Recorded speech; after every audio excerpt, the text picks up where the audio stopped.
AD. Demographic. S. Catch. A demographic overview of the survey results follows below. Expanding and broadening the portrait of America's self-made millionaires provided. In The Millionaire Next Door, here is a sketch, in their own voices, of our most economically productive men and women. A traditional family. I am a 54-year-old male. I have been married to the same woman for 28 years. 1 in 4 of us has been with the same spouse for 38 or more years. On average, we have 3 children. Most of us, 92%, are married. And of those married, 95% have children. Only 2% of us have never been married. About 3% are widowed. Wealth, income, and some artifacts. We are financially well off. On average, our households have a net worth of approximately $9.20 million. The typical or median level of net worth is $4.30 million. The average figure is skewed in an upward direction by those respondents who have very high levels of wealth. Our household's total annual realized income is $749,000. The median income figure is $436,000. Those of us who have incomes of $1 million or more, 20%, skew the average upward. In spite of our wealth and income, the typical member of our group has never spent more than $41,000 for an automobile or $4,500 for an engagement ring.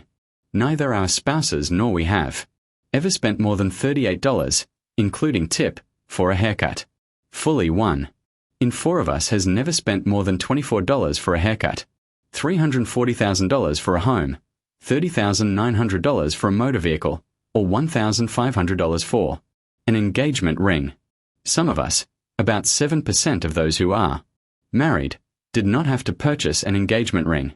It was passed down from one of our relatives. About inherited wealth. We live in fine homes in quality neighborhoods, but only 2% of us inherited all or any part of our homes and property. Some of us have inherited a portion of our wealth. Nearly 8% inherited 50% or more of their net worth. In sharp contrast, 61% of us never received any inheritance, financial gifts, or income from an estate or trust. Some names and places.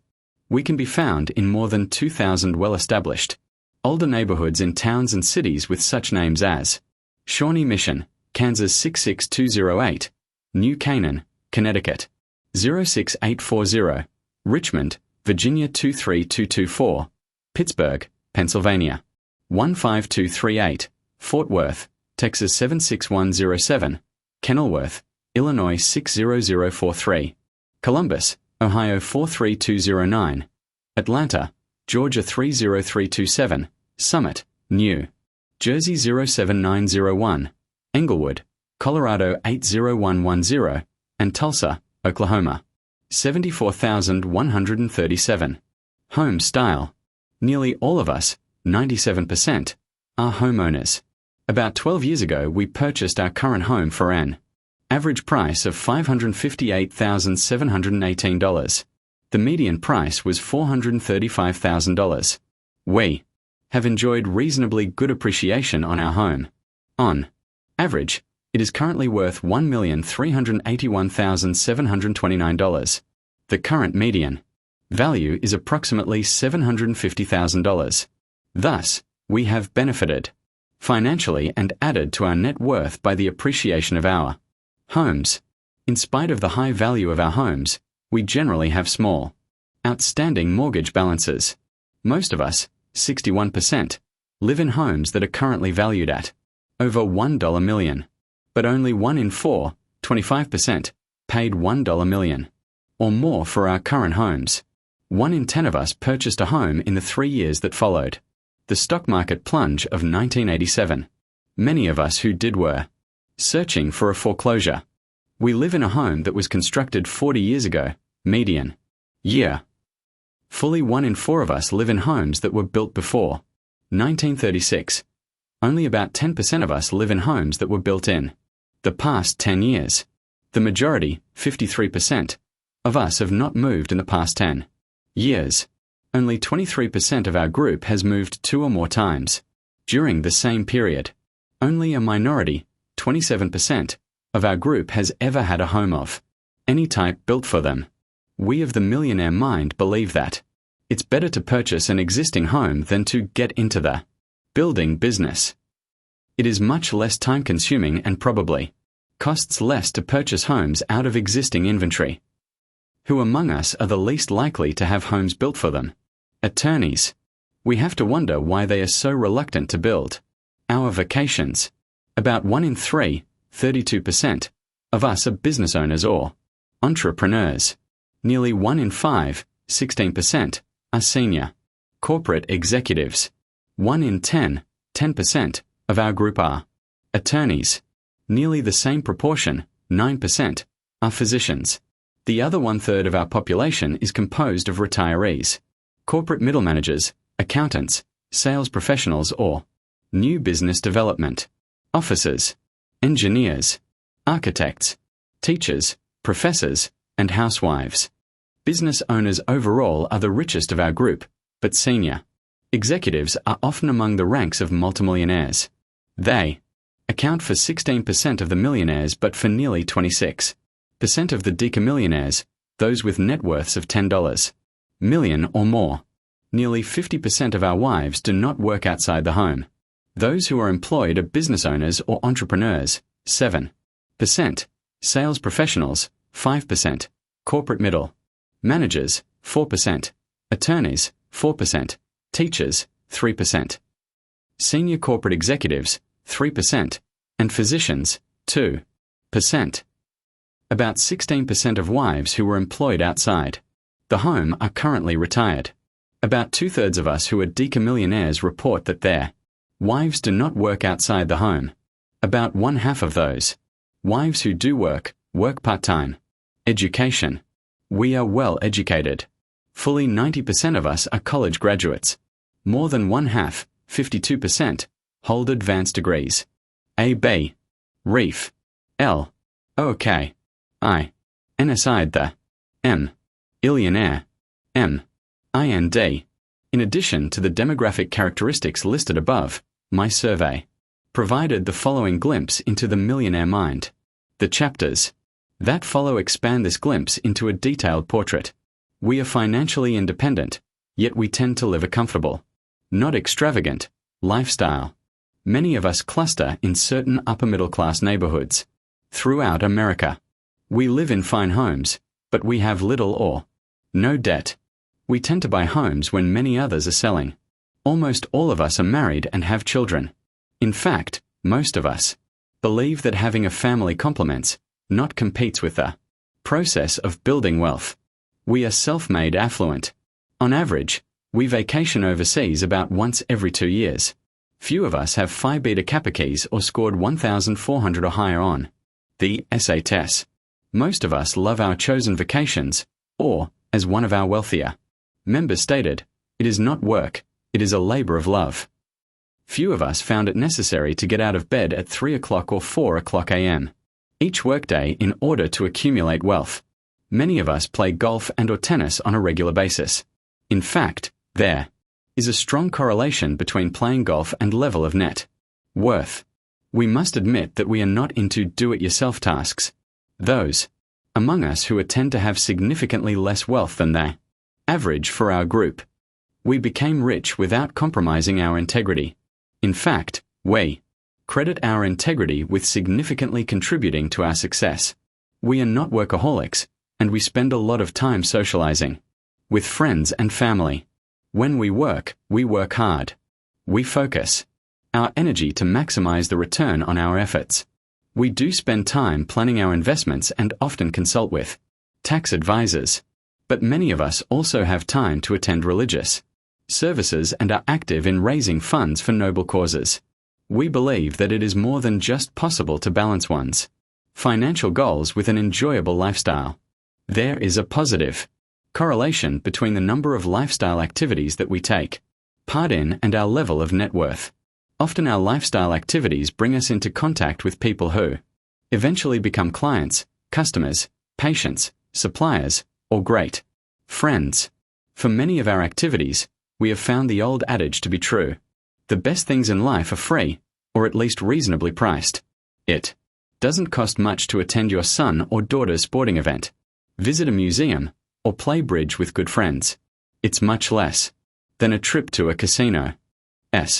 Success. F. Actors. In Chapter 2, Success Factors, millionaires speak their minds about the factors they rate as being very important in explaining their economic success. Their views may surprise some people. The factors they give credit to are at odds with many popularly held notions. Their views are especially different from the stereotypical profiles portrayed as reality by Hollywood. Good looks and a supermodel's figure were never mentioned by even one millionaire respondent. Not once. Many well-intentioned parents, mentors, and teachers, and even some of Wall Street's best gurus are out of sync with the opinions held by most millionaires. And what about all those advertisements for lotto and publishers' clearinghouse sweepstakes? Millionaires have a different explanation for their successes. What are the top 5 factors most often mentioned by millionaires as being very important in explaining their economic success? After you read them below, take out a card or small piece of paper and write down these 5 elements of financial success. Keep the list with you in your wallet or purse and paste a copy on your television. Then the next time you see an advertisement for a lotto game, magazine sweepstakes, or casino, glance at the list. The ads tell you that you can hit it big with one of these gambles, but what does the list say? The foundation stones of financial success are integrity, being honest with all people; discipline, applying self-control; social skills, getting along with people; a supportive spouse; hard work, more than most people. Where does the element of luck rank? It's near the bottom of the list of 30 success factors, at number 27. But in this context, the millionaires were referring more to uncontrollable factors, such as the economy, that can and do impact one's net worth. Not one millionaire I interviewed had anything nice to say about gambling. A more detailed discussion of gambling habits or lack of them is given in Chapter 9, The Lifestyles of Millionaires, Real versus Imagined. Some may argue that many people, not just the millionaires in this country, have the 5 success elements mentioned above, but they are not millionaires today. These 5 are basic elements. What if you lack one or more of them? According to the large sample of millionaires studied, the odds will be against your becoming an economic success. But if you have these plus a few others, you may become wealthy in the future, if you are not already rich. Once again, allow the millionaires to speak for themselves. How did we become millionaires in one generation? Most of us saw an economic opportunity that others just ignored, and we had a willingness to take financial risk given the promise of good return. This is especially true for those of us who are self-employed. But we know there is a strong correlation between one's willingness to take financial risk and one's level of wealth. It is less about investing in the stock market and much more about investing in ourselves, our careers, our professional practices, our private businesses, and so forth. Most of us will say that we have strong leadership qualities. We have the ability to sell our ideas to our employees and suppliers, and our products to carefully targeted audiences. Why has the American economy been so generous in rewarding us? Because we provide a product or service that has strong demand but few suppliers to fulfill that demand. We do not follow the crowd. That applies both to what we sell and how we invest.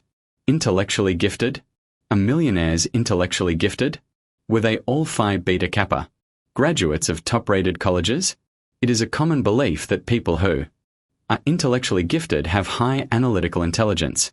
In turn, analytical intelligence is supposedly measured by standardized IQ tests. Instead of using IQ scores, I have substituted the more readily available SAT scores in my survey. There is a positive correlation between these two measures. Also, I have found that millionaire self-assessment of their analytical intelligence, their SAT performance, and their college grades are related. Table 1-to-1. The academic record of millionaires. Undergraduate college grade. point average asterisk, GPA, and SAT score. Do millionaires believe that they have superior intelligence? Even more basic, how important is intelligence in explaining variations in economic success? These and many related questions are detailed in both Chapter 2, Success Factors, and Chapter 3, School Days. As an introduction to these topics, consider the following facts about millionaires. Being well-educated does not mean that we all graduated with high honors from college. Our undergraduate grade point average, GPA, was 2.92 on a 4.00 point scale, as shown in Table 1:1. Our average SAT score of 1190 is significantly above the norm, but not considered high enough to gain admittance to so-called selective or competitive undergraduate colleges. Most of us did not attend such schools, nor, when surveyed, did we indicate that graduating from a top-rated college was important in explaining our economic success. But even the 1190 SAT number may be a bit inflated. Nearly 90% of our cohort who were students in college did recall, and thus reported their SAT scores. Ironically, only about one-half of our group who were C students were able to recall their SAT scores. We know that SAT scores and GPAs are significantly correlated. What if the 1190 number were adjusted to reflect the expected SAT scores of those C students who could not recall their SAT number? It is estimated that nearly 100 points could be shaved off the 1190 average. Most of us have been told by some authority figure or by the results of standardized test scores that we were not intellectually gifted, of law school caliber, medical school material, qualified to pursue an MBA degree, smart enough to succeed. We often wonder how we as a group ever became so financially successful, given the fact that few of us were ever designated intellectually gifted. Thus, we question the relationship between intellect, academic performance, and economic success. Are we successful in spite of our intellect, or because we always felt that we had to work harder to compensate for our deficiencies?